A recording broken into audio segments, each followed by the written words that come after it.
Chicos, la anterior clase habíamos concluido con la observación de la obra importante de Sófocles, que es Edipo Rey. Hemos hecho una breve sinopsis de esa obra, hemos hablado del oráculo, la predicción, y hemos tenido la oportunidad también de ver la escenificación a través de la imagen en una película. A continuación vamos a proseguir con lo que es el estudio de la literatura griega, conociendo a los tres más grandes escritores griegos. Ya hemos visto a Esquilo, hemos visto a Sófocles, ahora nos toca trabajar con Eurípides.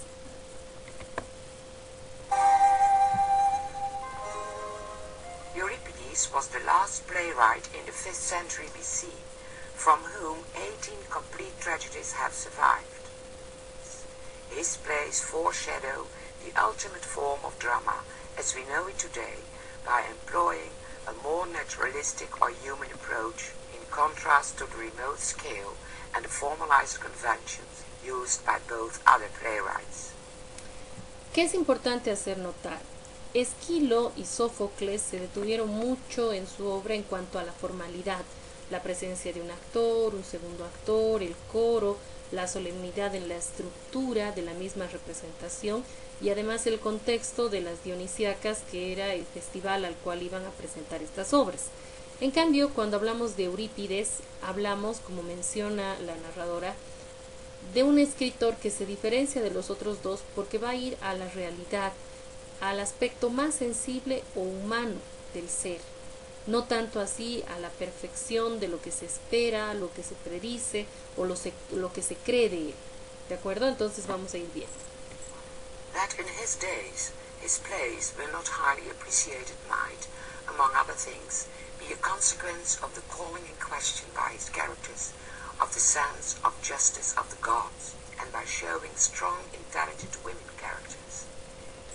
Hay que tomar en cuenta que hasta el momento en que aparece Eurípides, tanto Esquilo como Sófocles, que hemos visto, han ido introduciendo personajes femeninos, pero siempre representados por varones, ¿no? Porque hay una fuerte tendencia machista frente a la percepción, la imagen que se tiene de la mujer. Entonces, en este sentido, tanto Sófocles como Eurípides nunca le han dado en ninguna de sus obras un papel protagónico a la mujer. En todas las obras que ellos escriben, la mujer tiene un papel complementario, el motivo de la pelea o el trofeo que se ganó en la guerra, ese tipo de roles, ¿no? En cambio, llega Eurípides y precisamente como dice, sus obras no eran tan bien recibidas como las otras, porque él va a tomar en cuenta dos aspectos que para la sociedad griega en su momento no eran bien vistos o valorados. Uno de los primeros es que Eurípides era muy cuestionador, muy juzgador. Sus personajes, o a través de ellos, cuestionaba las acciones de los dioses, el por qué se cometían injusticia, por qué había preferencias, por qué se favorecía a uno u a otro ser dependiendo de los rituales que se hacían o que ostentaban a esos dioses, por una parte. Y por otra parte es que Eurípides se animó a crear personajes femeninos que ya se había hecho antes, pero la diferencia es que él les da un carácter muy fuerte, hasta protagónico, de tal forma que las obras que escribe Eurípides incluso llevan nombres de mujeres.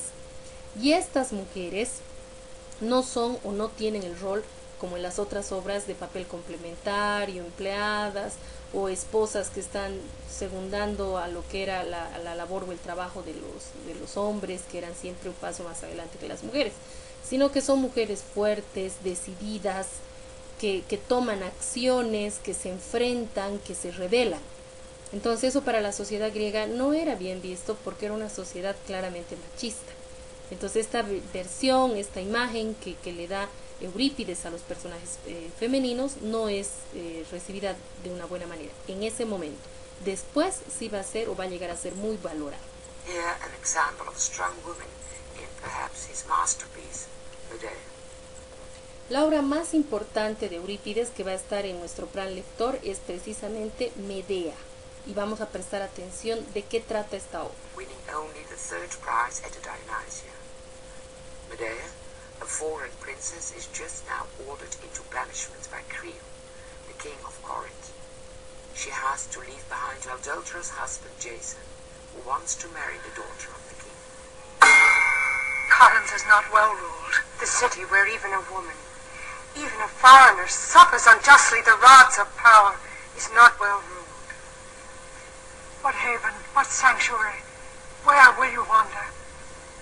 This man, this barking dog, this gold fool, gods of my father's country, you saw me low on my knees before that great dog of Corinth, humbled, holding my heart in my hands for a dog to bite. Break this dog's teeth! Ahí vamos a hacer un alto para explicar y contextualizar un poco. Primero ustedes observan, obviamente esto es una película, ¿no? Entonces imaginemos que en la época de Eurípides la representación seguiría siendo hecha por hombres, ¿ya? Pero son personajes femeninos mucho más fuertes. Han escuchado ustedes los diálogos. Las mujeres sin ningún tipo de recelo ni temor hablan, ¿no? Del rey, de que si lo está haciendo bien, si lo está haciendo mal, o sea, lo están juzgando, cosa que en las otras obras no se hubiera visto para nada. Y por eso también es que gana un tercer lugar, porque es una obra para la época muy atrevida, porque no se espera que alguien pueda pensar que las mujeres tomen ese rol. Entonces, ¿de qué trata la historia? Medea estaba casada con Jasón, y esto es importante que lo consideren, porque en su libro, en lo que les dije en la mañana, tienen ustedes unas preguntas de reflexión en las que te dice, ¿no? ¿Con quién estás de acuerdo? ¿Con la decisión de Medea o con la decisión de Jasón? Entonces esto que vamos a ver ahora te va a ayudar a reforzar esa situación. Medea estaba casada con Jasón, tenían un matrimonio, tenían sus hijos, y resulta que Jasón se enamora de la hija del rey Corinto. Entonces, ¿qué pasa? Se supone que ahí Jasón ha cometido adulterio. El adulterio es un delito grave, porque quiere decir que estando casado, teniendo una esposa, él ha decidido establecer una relación con otra mujer. Entonces se supone que el rey, que debe actuar siempre justo, debería de haber obrado en principio de esa justicia y castigar a Jasón e incluso a su hija sin importar que lo sea, porque han cometido este delito que es el adulterio, y en esa época eso era un delito muy fuerte. Sin embargo, Corinto, ¿qué es lo que hace? Medea va a hablar con el rey Corinto, creyendo que él iba a ser justo. Entonces, ¿con qué se encuentra? Con que Corinto directamente la destierra a Medea. Medea no ha cometido infidelidad ni adulterio, es ella la víctima. Sin embargo, Corinto, en vez de entender esa situación, apoyarla, ver de dar alguna alternativa para que ella no salga mal vista en esta condición, lo que hace es desterrarla, quiere decir la bota del lugar donde ella vive, es decir, le dice fuera, tú no eres bien recibida aquí y te vas con tus hijos. O sea, a ella que no ha cometido ningún pecado, la saca. ¿Por qué? Porque estaba defendiendo a su hija y aprueba el matrimonio entre Jasón y su hija, sabiendo esas condiciones. Entonces, de esto es que inician hablando las mujeres cuando dicen que Corinto no está teniendo un buen gobierno, porque no está actuando con justicia y se está parcializando o se está inclinando hacia el lado de su hija.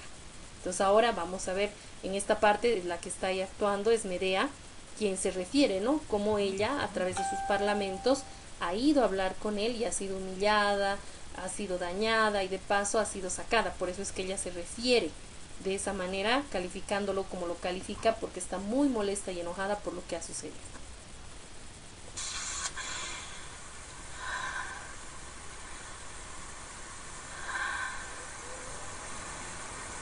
Well, it is a bitter thing to be a woman. A woman is weak for warfare. She must use cunning. Men boast their battles. I tell you this, and we know it. It is easier to stand in battle 3 times in the front line in the stabbing fury than to bear one child. The City of Dionysia festival was held each year in March and started with the announcement by the 3 selected playwrights of the subjects of their tragedy trilogies. Another day, a grand procession or Pompeii was held.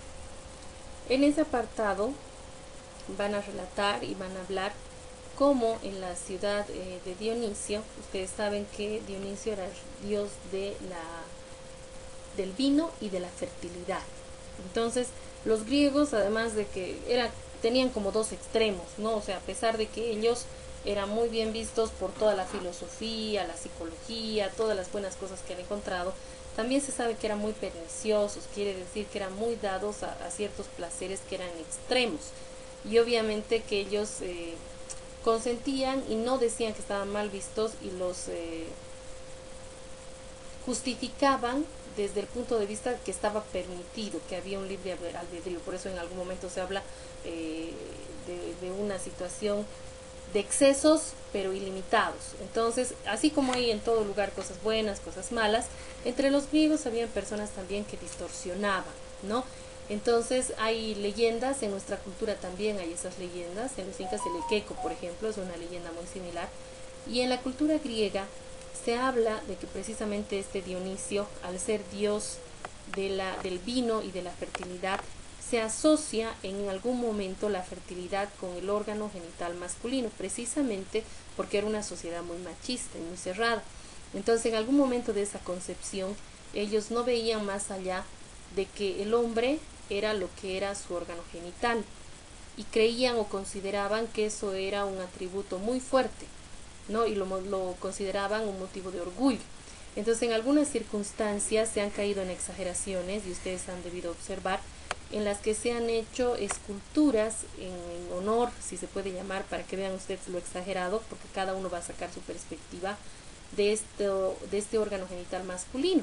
Incluso se hacían desfiles, se cometían muchos excesos que desde nuestra visión católica, por supuesto que nosotros no las vamos a compartir, porque no son parte de nuestra filosofía ni nuestra ideología, pero en ese momento ha sido dado. Incluso en el video algún momento les muestra que en algunos países orientales, en Japón, todavía se siguen teniendo esos desfiles, así como nosotros llevaríamos en andas sobre hombros la imagen de Jesús. Ellos llevan esto de la situación del órgano genital masculino, ¿no? Como una situación de parte de la celebración de la fertilidad y el vino en honor a su dios Dionisio.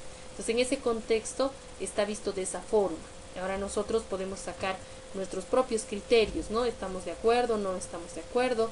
¿Nos parece que está bien, que está mal, es un exceso o no es lo más adecuado? ¿No es cierto? Entonces, vamos a ir viendo acá. Yo les voy a mostrar. Ahí hemos quedado. Vamos a ver. In which citizens, men, women and children, alien residents and representatives from Athenian colonies marched through Athens, carrying the bronze statue of Dionysus from outside the city to the temple of the theatre of Dionysus on the southern slope of the Acropolis. The procession ended in the evening with a revel. Dionysus was not only the god of wine, but also of fertility, the productivity of both human beings and the land. Cuando hablamos de que es Dios de la fertilidad, entonces de la fertilidad no solo de seres humanos, sino también de la tierra. Y acuérdense que en estas culturas era muy importante la tierra, porque la tierra es la que provee, la que da el alimento.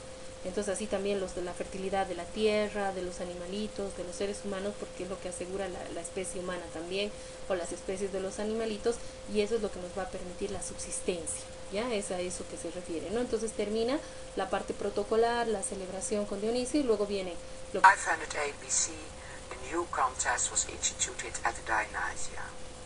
In order to stimulate loyalty within the newly formed Athenian tribes, a deterrent contest between the choruses of the 10 tribes was held, separate from men and for boys.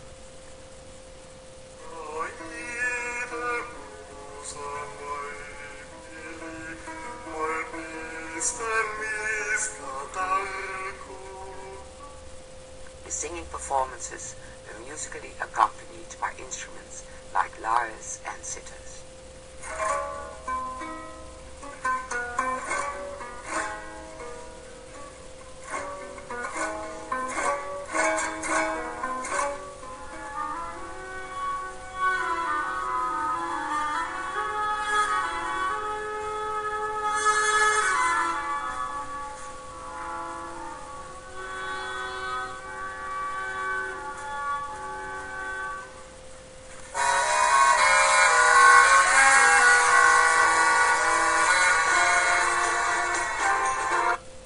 Hasta ahí, entonces hemos visto una primera parte de lo que ha sido la presentación de las tragedias griegas desde el origen, el ritual, cómo de un ritual ha pasado a teatro y cómo este teatro ha ido evolucionando en Occidente, con 3 autores importantes que no deben olvidar: Esquilo, Sófocles y Eurípides. A continuación vamos a entrar al apartado de la comedia.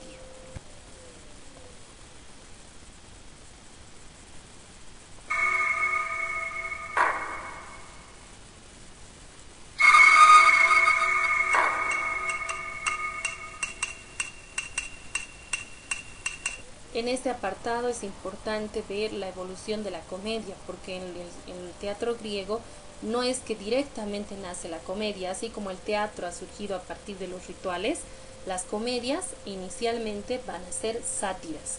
Y en este video vamos a observar la explicación qué es una sátira y cómo esta sátira pasa a convertirse a una comedia. Y la comedia también va a pasar por dos momentos, es decir, la comedia antigua y la comedia nueva. Entonces esos tres elementos es importante que los identifiquemos en esta explicación.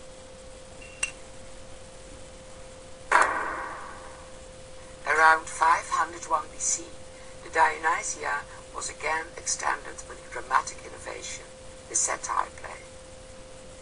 In Greek mythology, satyrs are half beast, half human companions of Dionysus, often depicted with horse tails and ears.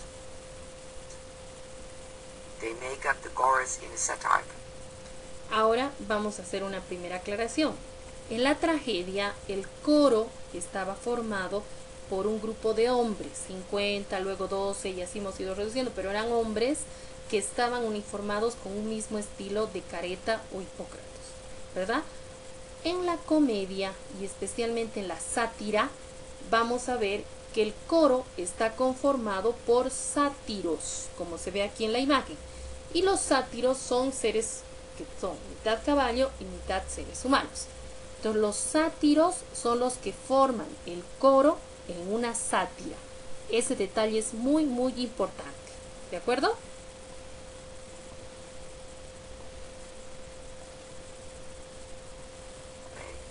So, in the 5th century BC, the playwright not only had to produce a trilogy of tragedies, but also a satire play that served as a short afterpiece of the tragedies, providing a kind of comic relief for the serious plays. Ahí viene la explicación que ya habíamos anunciado clases anteriores. En la época en que surge la sátira y posteriormente la comedia, los escritores, los dramaturgos griegos, no solamente estaban obligados a escribir trilogías, que ya hemos explicado en qué consisten, sino que además tenían que escribir una sátira, por lo que dice acá, para que proporcione un alivio cómico a la seriedad y a lo grave de las tragedias que han precedido o que se han presentado antes de la sátira. Es como un bálsamo de alivio para tranquilizar el espíritu o el alma después de todo lo que ha presenciado. That had gone before. Satire plays were often a burlesque version of a mythological subject, ridiculing gods or heroes. A ver, queda claro que la comedia, aunque muchos dicen en lo coloquial, ¿no? En lo diario, cuando hacen chistes o bromas pesadas, profe, pero es un chiste, es una broma, ¿no? Y a veces pensamos que diciendo eso lo hemos solucionado todo. Sin embargo, desde el campo de la literatura se sabe que la comedia y en sus orígenes la sátira eran una forma discreta, diplomática, de decir lo que se sentía, pero que no se podía decir de frente porque podría causar u ocasionar grandes perjuicios a quien se atreviera a hacerlo. Entonces la sátira surge, hemos dicho, con un personaje de coro que está formado por sátiros, para empezar.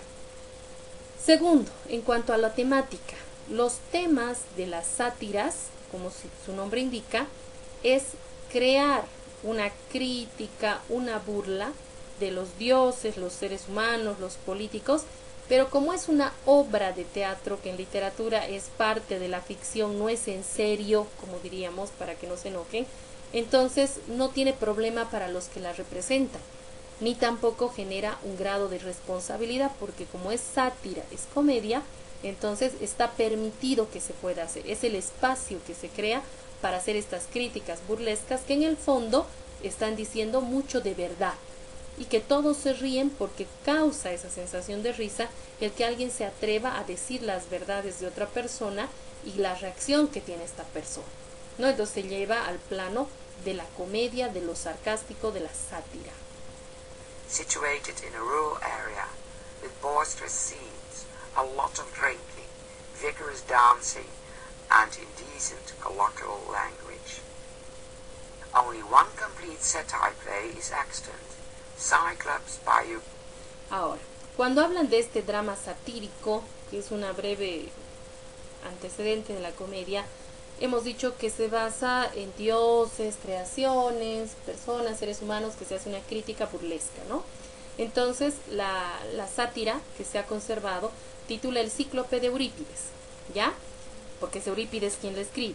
Pero el cíclope es un personaje de la mitología griega que se caracteriza porque tiene un solo ojo.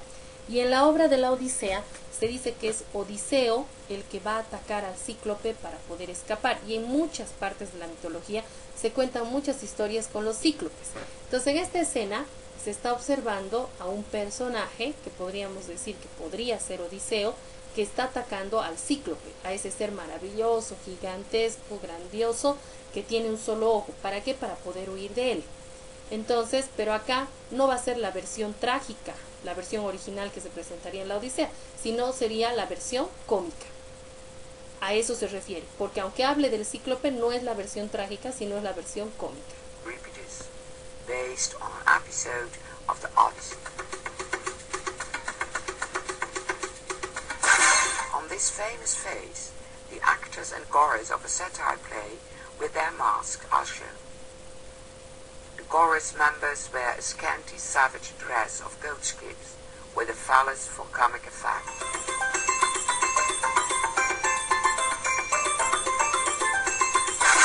The structure of a satire play is similar to that of a tragedy. Play episodes alternate with choric oaths. Popularity of the satire plays declined. Public preference comedy, probably because of its connection with the contemporary events. In the 4th century BC, only one satire play was produced each year for the Dionysians.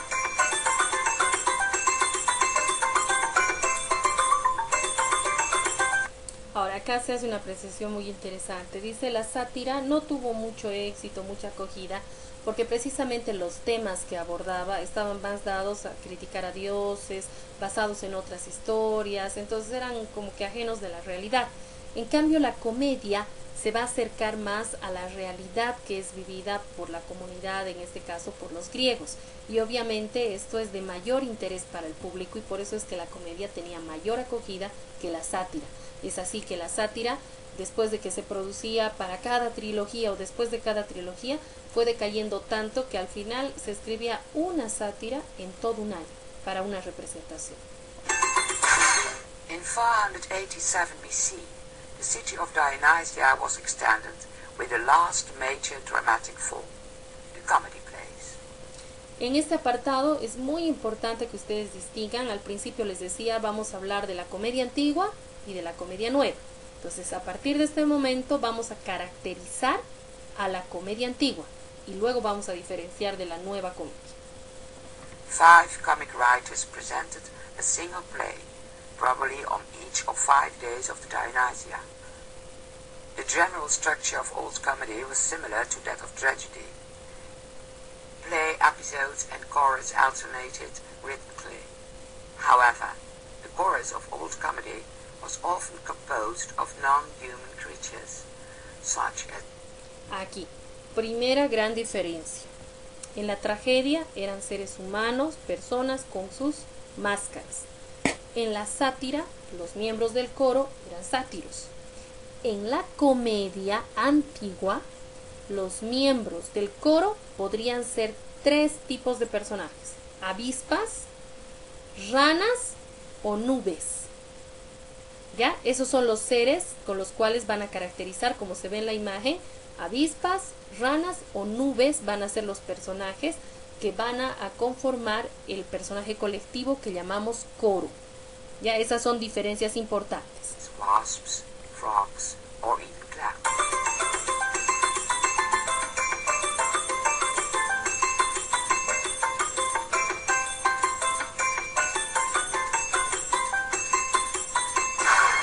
While tragic actors wore elaborate pattern-woven garments, which were similar to the robes of priests and musicians, comic actors wore ludicrous costumes, padded at the breast, buttocks, and stomach, with long floppy leather phallus for the male characters, not the chorus.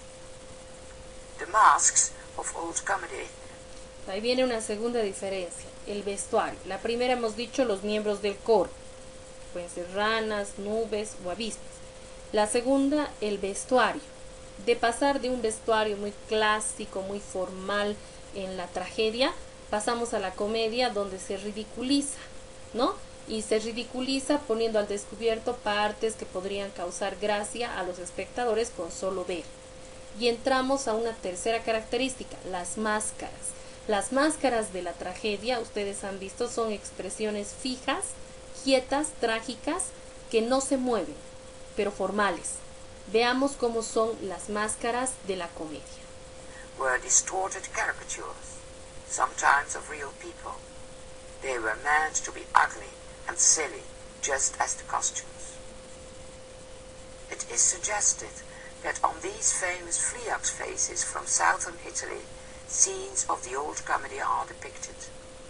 The origin of Greek comedy might be found in old Dionysian phallic songs, but also influences from outside Athens, namely the Dorian farces, have to be considered, particularly comic drama performed in the Dorian colony on the island of Sicily. Sadly, the only remaining comedies of the 5th century are by a single comic poet, Aristophanes. Y ahí empezamos. El máximo representante de la comedia antigua es Aristófanes. Entonces, en su práctica yo les pedía que deben elaborar un esquema sobre la biografía de Aristófanes, que tienen una parte en el texto, pero que deben complementar con la información que da el video. Entonces, prestemos mucha atención. Aristófanes es el máximo representante de la comedia antigua. Tomen nota. From the 40 plays he seems to have written, 11 have survived. His comedies were largely politically and socially based satire. In outward form, they were the most extravagant of burlesque. In essence, they were the most violent of abuse and personal vilification. He mocked the politicians and other celebrities of Athens. The circumstances of the Dionysia allowed him to get away with criticisms he would not normally be allowed to voice. In a distinctive section of the play, the Parabasis, with a choral ode, the playwright even takes the opportunity at a break in the stage action to discourse at liberty on whatever subject he wishes, not necessarily having to do with the play as such. At the height of the Peloponnesian War between Athens and Sparta, in 411 BC, Aristophanes produced an anti-war comedy. Ahí, Aristófanes, dice la narradora, ha escrito una comedia que en su época han considerado o han catalogado como una comedia antibélica. Anti quiere decir en contra de lo bélico, que es la pelea o la guerra. Entonces, ¿qué pretendía esto?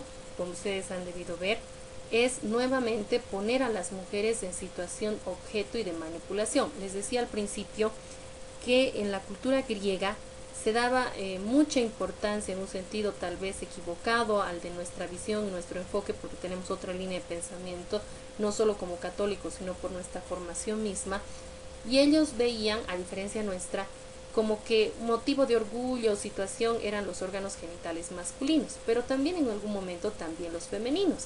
¿Y qué era lo que pretendían? Aristófanes hace una dura crítica a esta situación con su obra a través de una comedia, haciendo notar cómo en ese tiempo las mujeres eran utilizadas simplemente para causar placer a los hombres. Y ellos consideraban que o servían para dar placer o para tener hijos y cuidar la casa.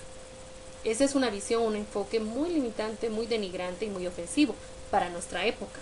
Y obviamente la mayoría, incluso los varones, no creo que compartan esta postura, pero era la forma. Entonces Aristófanes, que no estaba de acuerdo tampoco con este enfoque y esta forma de mirar a la mujer, escribe una obra, una comedia antibélica, porque solo a través de la comedia podría haber hecho semejantes juicios de valor y tanta crítica fuerte a otros hombres como él, desde el cual indicaba en su obra, que tiene que ver con la ficción también, pero el fondo es reflexionar sobre otras cosas, donde decía que las mujeres se habían puesto de acuerdo que para que sus hombres no fueran a pelear, sus maridos, sus esposos no fueran a pelear, los iban a condicionar, que si ellos decidían ir a pelear y a enfrentarse, entonces ellas les iban a negar el tener relaciones sexuales con sus esposos, y que ese iba a ser un castigo, es decir, que la mujer desde esa perspectiva solo podía manipular al hombre desde ese punto de vista, y ellas lo peor de todo era que estaban conscientes de eso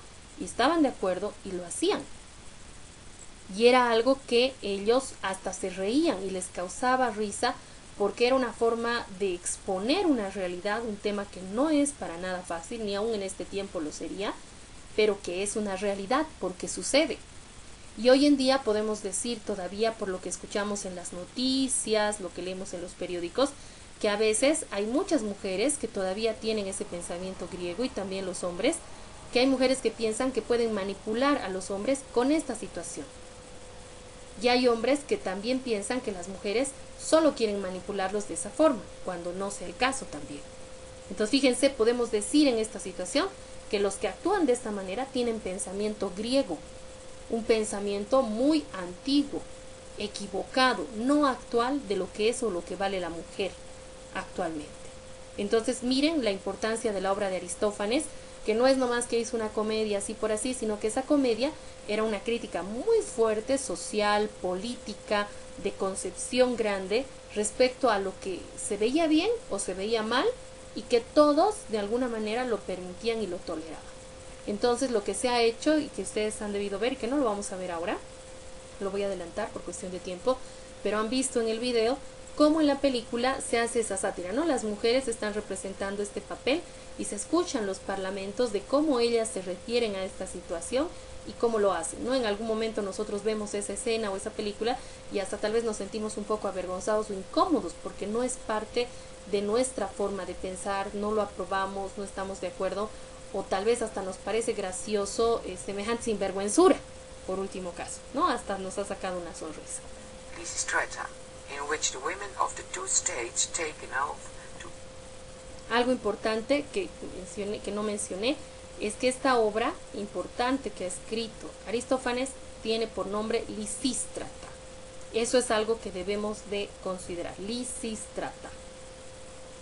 Which the women of the two states take an oath to deny man's sex until they stop fighting. Now follows a short fragment of this scene. The female cabin mask.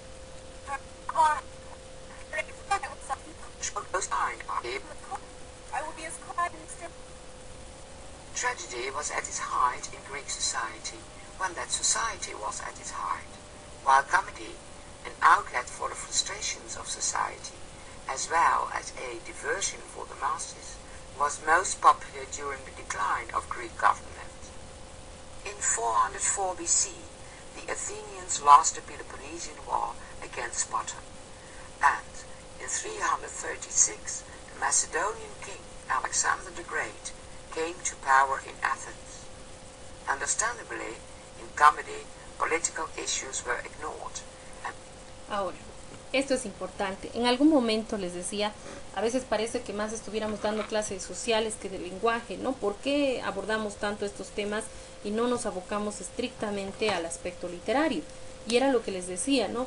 La historia tiene que ver de una manera directa con lo que es el contenido de la obra literaria. La obra literaria refleja la situación, el contexto de la época. Y para entender una obra de literatura griega, yo tengo que conocer cuál es el pensamiento griego, cuál es la sociedad griega, qué características tiene, cuáles son los eventos históricos que han sucedido, porque a partir de estos eventos se van a marcar momentos. Nosotros veíamos que la comedia antigua, de manera frontal, se hacía la burla de lo político, de lo social, de todo. No era pero un tema tabú lo político, ellos podían, ¿no es cierto? Los dioses juzgaban, daban criterios, opiniones, como hemos visto en la obra de Aristófanes, Lisístrata. Cuando iniciamos la comedia nueva, que es lo que vamos a ver a continuación, relata nuestro mismo video y nos ilustra diciéndonos que empezamos un tiempo de decadencia para los griegos, es decir, una cultura siempre tiene una época de su vida, que es el apogeo, ¿no? Cuando llega a su máximo punto, porque está en lo mejor de la época. Pero luego, como todo, tiene un efecto caída.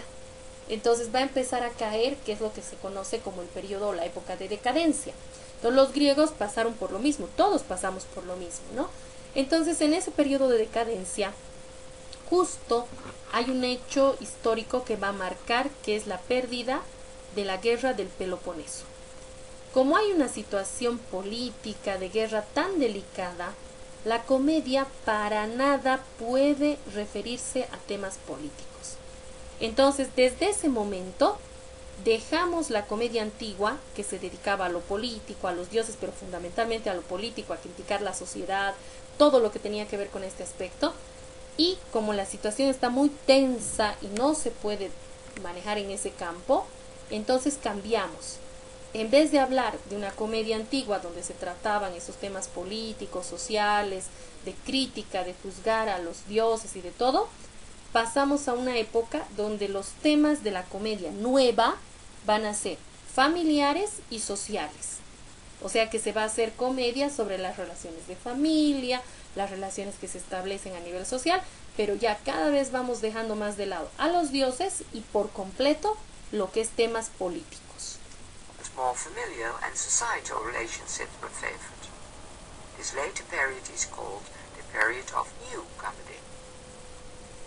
For the first time, love became a principal element in drama, but it was seldom an honest love. Ahora ahí viene la explicación.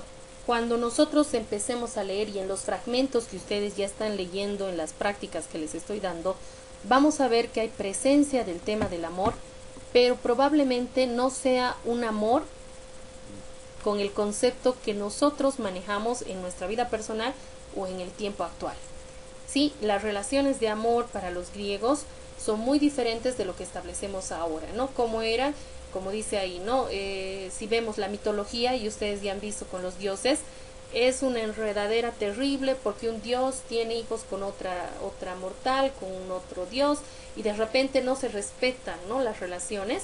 El concepto de amor es ahí momentáneo, como dice acá, no es un amor honesto, no hay un principio de fidelidad, de reservarse el uno para el otro, no.